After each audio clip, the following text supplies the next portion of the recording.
NBA legend binara ang kabobohan ng PBA. Arwin Santos forced retirement dahil sa panununtok. Tara, kwentuhan!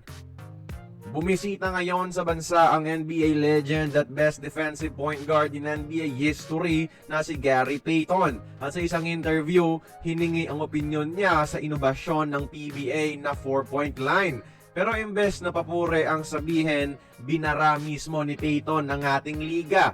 Hindi niya gusto ang 4 points ng PBA dahil gawa-gawang rule lang ito at sisirain nito ang larong basketball.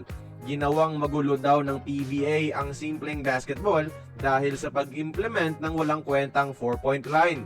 Hindi daw pwede sa 5v5 ang ganito. Stick to the fundamental rules daw, sabi ni Gary Payton. Ayan ha, NBA legend na yan mismo mga idol ang nagsabi na paninira sa basketball ang ginagawa ng PBA.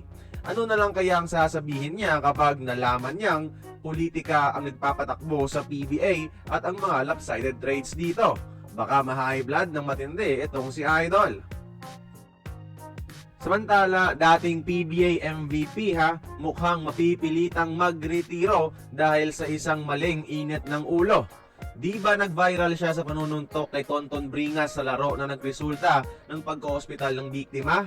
Well, sinubukan makipag-ayos ni Santos kay Bringas after ng insidente. Pero sasampa talaga ng kaso ang kampo nitong si Bringas. At pinatawan na siya ng MPBL ng 100,000 pesos na multa sa ginawa niya at binigyan pa siya ng indefinite suspension. Ibig sabihin, walang exact date o walang kasiguraduhan kung makakabalik pa siya sa liga. 44 years old na si Arwin, pinagsawaan na sa PBA at ngayon, ban sa MPBL.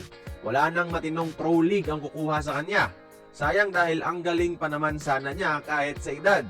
Pero tinapon niya lang ito dahil sa init ng ulo. Naway magsilbi itong leksyon para sa lahat, lalo na sa mga kabataan. Pero kayo mga idol para sa inyo, makatarungan ba na binan ng MPBL itong si Arwin dahil sa panununtok kay Tonton Bringas? Join the conversation, magkomento lamang sa ibaba.